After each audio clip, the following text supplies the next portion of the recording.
Hey everybody, it's Renee Border. Today we're going to talk about James chapter 1 verse 2.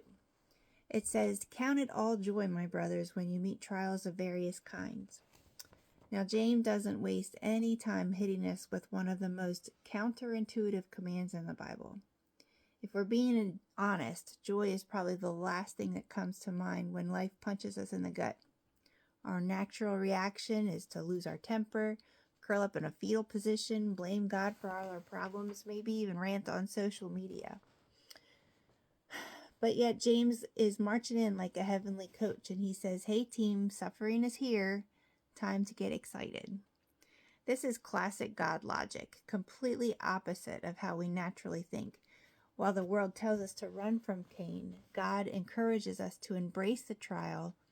In moments of panic, the world pushes us toward fear, but God calls us to trust. He says, "My counsel shall stand, and I will accomplish all that I purpose."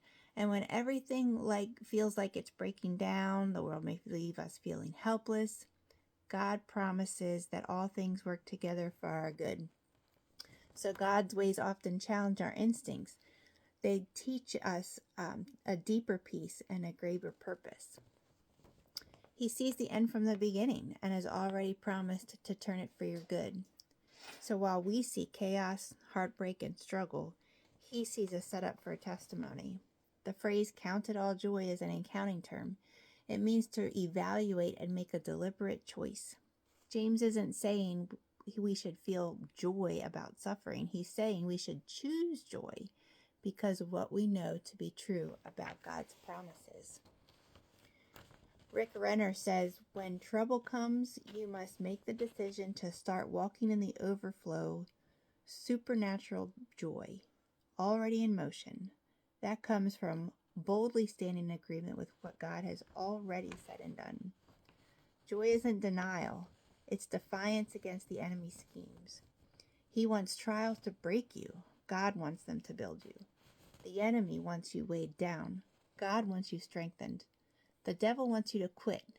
God wants you to overcome.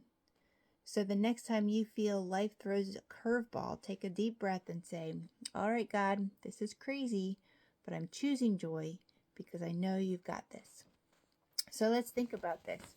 Maybe focus on this today and ask yourself, what ways can our perspective on trials affect our emotional, spiritual responses? How might we shift a perspective that leads to personal growth? Talk to you later.